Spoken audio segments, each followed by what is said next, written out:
the final part of this two-day event. We're gonna talk about financial management.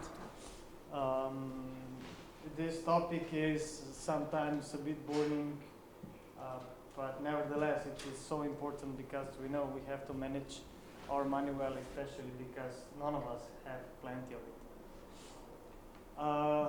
We will do some examples. We will see the principles again, how to approach that. What was the thing that amazed me is that also the clubs that are considered quite developed and at a high level for our region don't actually approach it in a very, very good, very transparent way. So we'll cover the basics. We'll cover the financial planning and budgeting, look into reporting and monitoring, and do the brief risk management principles. What is financial management? It covers quite a lot of processes in the organization. In business, it's a widespread aspect of the business, which is very, very important. It involves planning, evaluating financing and expenditure. It involves budgeting, managing cash flows, and ensuring that our obligations are paid on time. And financial reporting, creating actually accurate reports and using it for our future decisions. Why is it important in sport arena? It's important because if we do it well, you can continue to run your programs and fulfill your mission.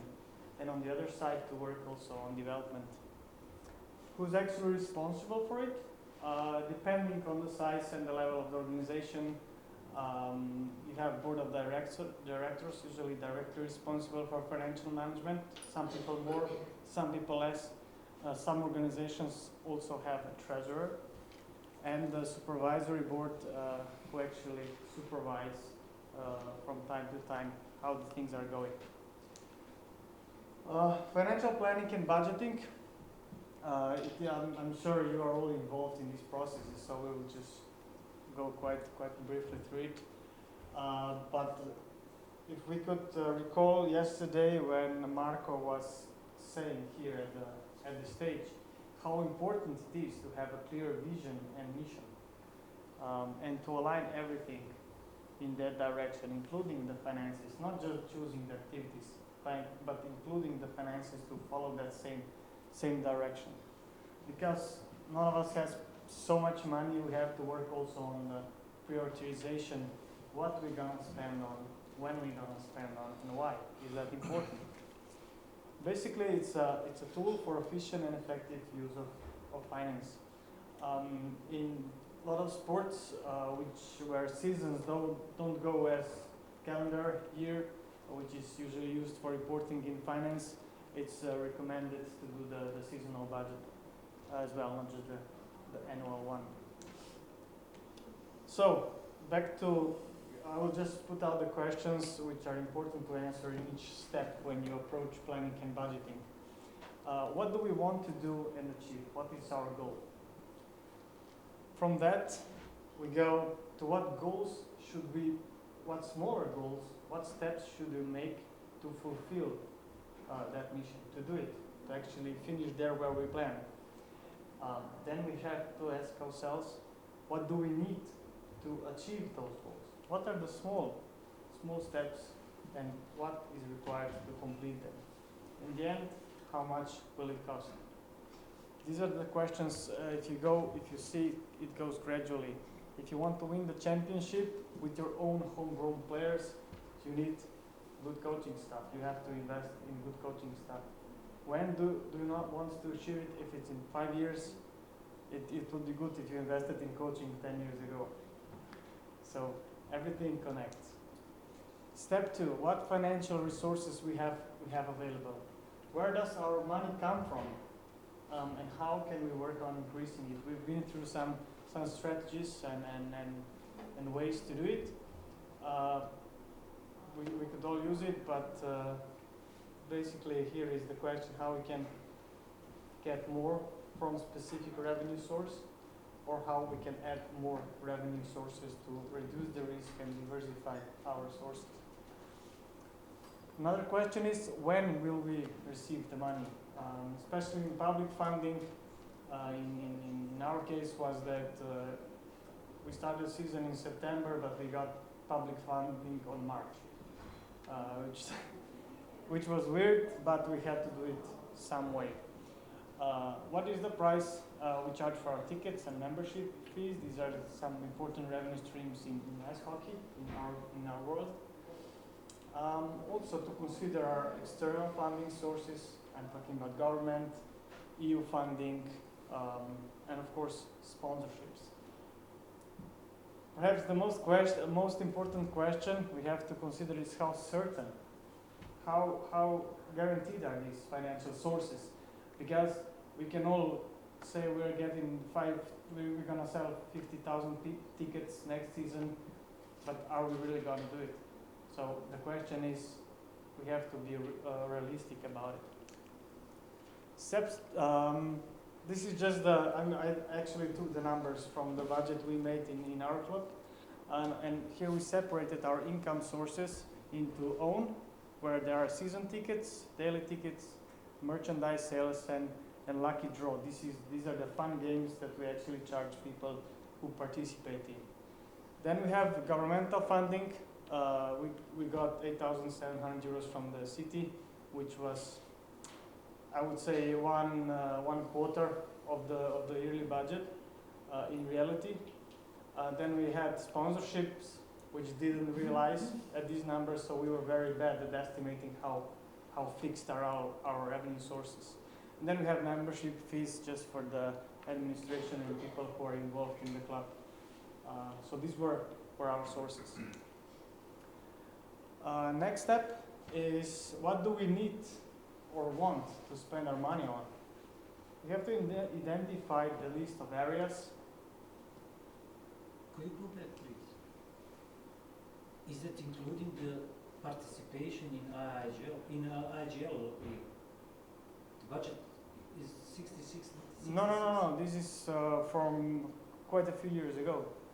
This is not. Before you played the Slavia doesn't play. Yes, Slavia Junior plays, but this is not the budget for Slavia Junior. What is this budget for? This is the budget for Slavia before, I would Slovenia say, league. yeah, 2014, I would say, or 13. But you have to have much more for example, the Inner League that we played. Yeah. We went through the season with 30,000. It's important for us to know. Yeah. Not that we have the wrong information. Yeah. No, these are the projected budget, but the realized budget was 30,000 euros. So we cut all the costs and we played this the year, this budget. Yeah. So it's actually. No, this was projected. Yeah, but in the end it finishes with 30,000. Yeah, this one didn't realize the general sponsor. Uh-huh. So actually it was quite lower. So your budget is less than ours. Yeah. It's funny, and we played in the finals with Bregenzer who had 350,000 euros budget available with semi-professional players, physiotherapists, and everything. While in our club, we didn't have replacement sticks. I gave my reserve stick to my friend just to play. It was crazy, and we played in the finals. But actually, I think on the other side, if you look at it from the other side, all these conditions actually brought the team together to fight for something more and to prove that we can. Enthusiasm. Yeah, but you can't run on enthusiasm for a long period of time. This is why my generation, we stopped playing after that season. I think 6 or 7 of us quit ice hockey. To use the moments, sorry for interrupting. Yeah. But do you think that the 100,000 euros will be enough to play for one team in a IHL? HL. I doubt. Dan should say what are the. We have to know that. What are the budget? We must know that we support also with every team in IHL in that time with 10,000 euros for the traveling cost. Yeah. And today, what do you think? How much will be now? For IHL or IHL? IHL. IRGL, I think around 150,000. Aha. I don't know which team you mean, but Jesenice they have as a club. Jesenice junior, they have around that. But they pay them for the sticks and they have good equipment for development. Because this is not good case for development. Yeah. If they don't have sticks, it is Yeah, it is. tough to say that we are on the right way to. Yeah. Do you know budget from Vojvodina, for example? Maybe. No. I can say for Slavia Junior, they have it around 250,000 for the whole club, plus the free ice hours they get from But us. this is These just are the public this information. is just for the senior team. This is just the senior team. We Yeah. have Sorry budget for for this. club. It's not it because Slavia. This is just for one selection. This is just Slavia senior have team. just senior Yeah, we team just in had one that, in for- that time. Yeah. But we have budget for the from the under 18 under 8 to senior team. Yeah. And this is different. This is development for me for the federation. So we support that club must have each age group, not just senior team because this is not good development. No. And you are depending of other teams. Then, if you want to have players, you must or buy or some other team must give you some players to buy to play. And in our time now, we have all teams, development teams. They have pyramid of under 8 to senior. So, but this was 5 years ago, I think. Let's go back to this question of the budget for IHL. Yeah. I know it's hard to say exactly, it depends from team to team, but you're supposed to have some average budget to be involved in the league as an EHL league. This league that started with HPP. So what is the average budget? I think that's what Haris asked, and I'm also interested. What is the average budget for a club to be involved? When I say average budget, I'm not counting how much does the cost to pay somebody to play. I'm talking about travel expenses and everything that is involved in organizing a game. Triglav for senior team use 60,000, but they have sticks without paying 60,000. Yes, 60,000 euros without paying the players and, That's and, right. and just travel cost and sticks. But Yes. they have everything, equipment. They have coaches, they have physiotherapists, they have normal club. Normal club. This was is not normal. this is normal. And that includes how many rounds? How does it? How many rounds they play in? Yeah, in IHL. I don't. Now it's 8 teams and they have Play twice each. twice each Yeah. normal regular season and playoffs.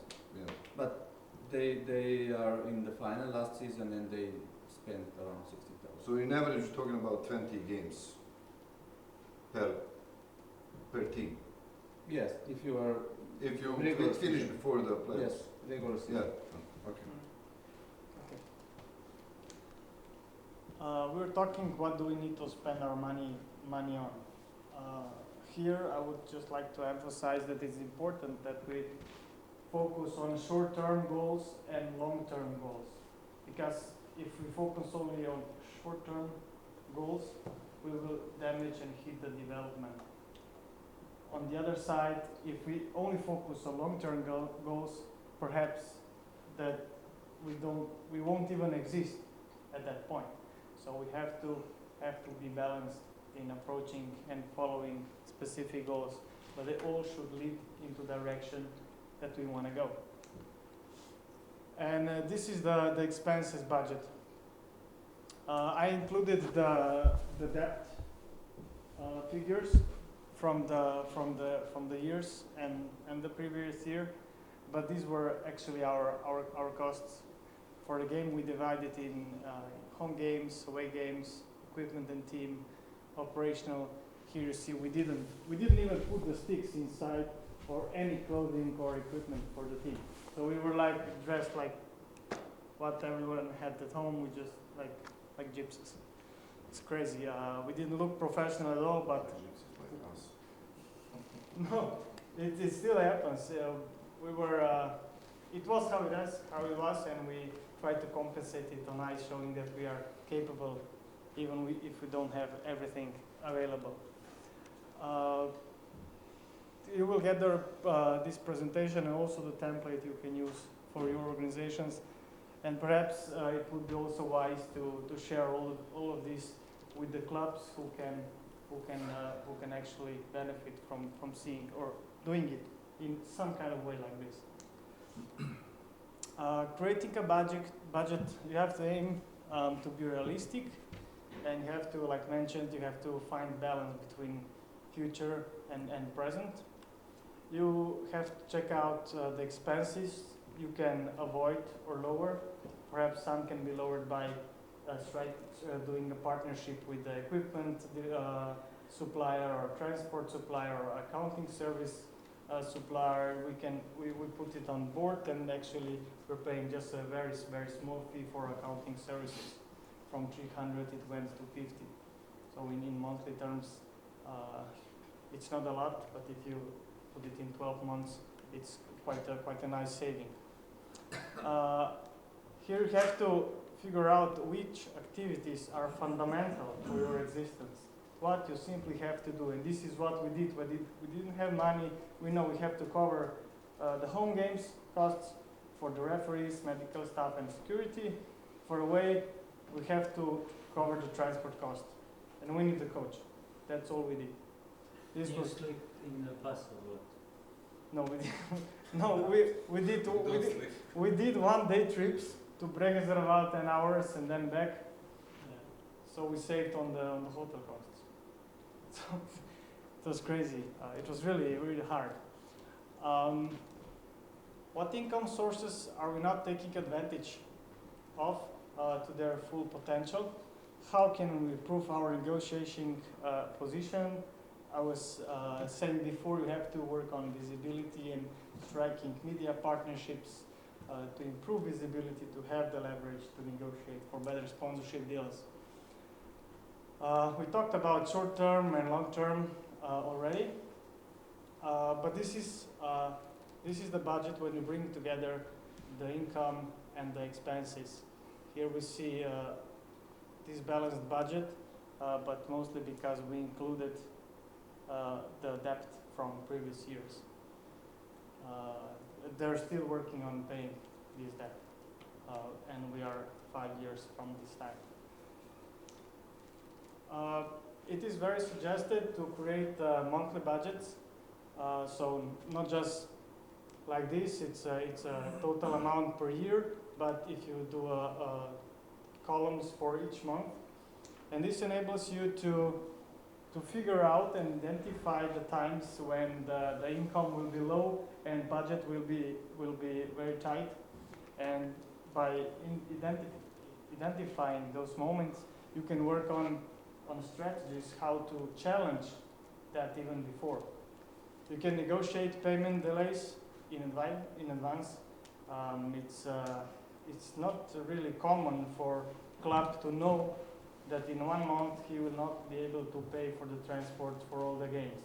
But it is much more professional if you call the transport company up front and say, hey, next month we're gonna have a problem. We are sure about it. Can we figure out a way to pay perhaps month afterwards? So you can already try to balance the expectations and be professional in those relationships. These are the monthly reports, what should be included. We did them, but the problem was that board members didn't take notice. They didn't consider it. And actually, we did it for 2 seasons. And when I left the club, not just to hit on my board of directors, I worked with them. We had 3,000 euros on the account. I told them, this is the money you have to finish the season to cover the fundamental costs. The costs you need to finish the season. 10 days after that moment, that money was gone because they paid to all the suppliers that were owed. So they used all the money and they were left without the money. and they had really big problems to finish the season. But they could negotiate perhaps another year. I know they were trying to with the federation to help them and so on and so forth. But making these monthly reports and monthly budgeting really helps you to challenge the financial issues before they arise. This is one of the cases I took from a sports organization. It's wise to put this month expenses, what we spent to this date, and the budget as well, so you can compare it and see how much money you have left and how much you budgeted. Annual reports, these are obligatory by the law, depending on the size. Of course, you need sometimes external audit. I know our federation, we have to have it. Do your federation have it? Bosnia? What- You have excuse me. you have external audit for your financial reports at the end of the year? No, we didn't have any. No? No, Okay. not for now. Danilo, you have external audit? No? No, okay. Just to add something. Yeah. Today, if you want to apply by EU funds, one of the, let's say, main issue is that you have, let's say, external audit, because then they are sure that you know, that they know that they work with a, let's say, serious organization. Yeah. And each serious organization has audit. And in that case, it's much easier to get the EU funds if you have, let's say, reply to that question as, yes, we have the audit. No, we Just- actually had to send our audited reports Yes, to the EU, yes. so they did the financial evaluation if we can do it. And if you think about those call for proposal, you have to know it is always advantage if you have audit. Even weak one, but you have the audit. Yeah, but Then they know that you are a serious organization and it's good to have that. But Yeah, it's of course. costs. of course you have to consider the cost as well It's not, at the end of the season. it's a lot of money sometimes. It's not cheap. External audit, not the balance sheet, Yeah, gain and yeah. loss. And then- External Yeah. and specialized services. But Yeah. external audits are mandatory in some countries. In some, Yeah. I mean, it depends on the organization. Is it the private sector or, you know? And the size. Yeah, I'm not really familiar with. I know for the private sector. Especially For the public mid-size, you have to have the external, but for the smaller size companies, not. But I don't know about. I mean, At the club level, I know in Slovenia for sure, it You wasn't don't have expensive. No, we didn't have it. so. No, you can do cheapest audit, external audit in our country, €1,000 in English. And if you intend to apply, then it's good to invest that I mean, money. at least minimum standards. Yeah, So Yeah. for minimum standards, let's say €1,000. and that's good Mm. always to have. Yeah, I Even agree. for the, let's say, internal proposals. Yeah, but again, we're coming back to short-term and long-term goals here. If spending €1,000 on external audit will prevent your national team to go to the tournament, or something like that, or Maybe the audit company will be your sponsor. that is another way to find Lucky. compensation. thing. Lucky winner. Yeah, lucky winner. Yeah, who's gonna be lucky winner? Do my external audit. Yeah. The one who gives us the best score will get paid. that would be a good one. Okay, these are just basic financial reports which are known in finance and in sports, so we're gonna skip this. Perhaps we just take a quick look at the ratios, which are important. These are used in financial industry or in business every day, so it's nothing new.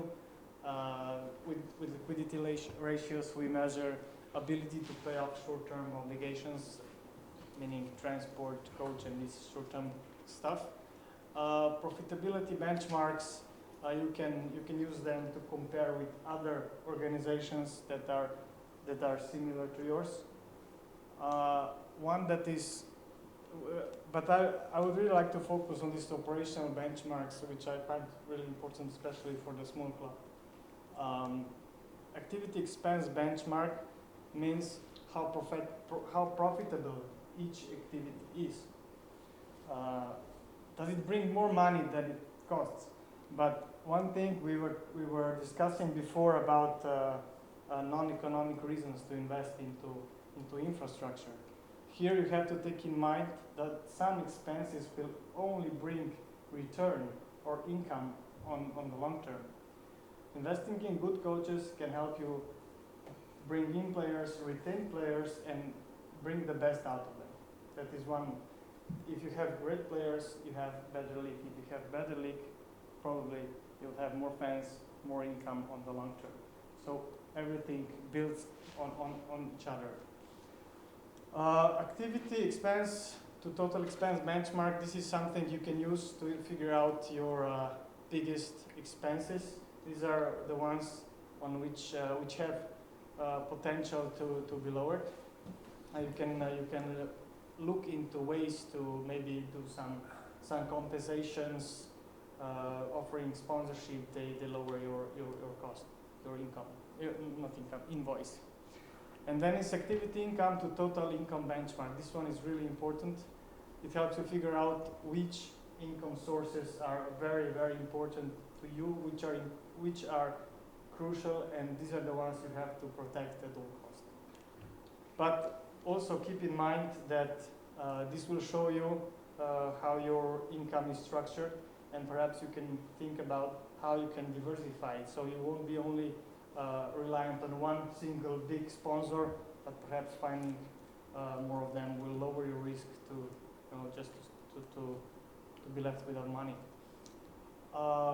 Financial risk management is key responsibility of the board actually to assess, monitor, and mitigate operational and financial risks on an ongoing basis. It may not prevent your organization to go into the destruction, but it will help you to fight the challenges early enough when they are perhaps still solvable. General approach to risk management, perhaps I'll just go to the table. This is something these are two cases for financial risk management. You outline the risks, sponsor don't follow through with the payment. You evaluate the odds, how likely it is to happen. On the second, you evaluate the impact, how hurtful it would be to your organization. You multiply these two and you get the number. Then you have to think about how you're going to notice that early enough so you can respond. Payments are not completed after reminder or after 2 reminders. What is your response? Discuss paying in installments, not just one big installment, but dividing it into multiple installments, payments. This is what happened to Slavia Union this year. Grants available from the municipality were much lower than they expected. So and also Maribor also had this problem because there was change in mayor, and he supports other sports, and he lowered the money and the conditions. They didn't fit the conditions to get as money as they planned in their budget, and they have quite a few problems solving that issue. So what Maribor, if they would do such risk evaluation table a year ago, they perhaps would already put wheels to work to find other income sources, and they wouldn't be so hit by this lowerment of the grant by the city. So this is really important. This is also something that is requested in some European funding projects I worked on, but these were for the business sector. We had to do this risk evaluation table for financial, commercial, and technical aspect of the project we worked on. So this is really important, and hopefully the clubs would follow. This doesn't take so much time, but it can really help you on the long term. So.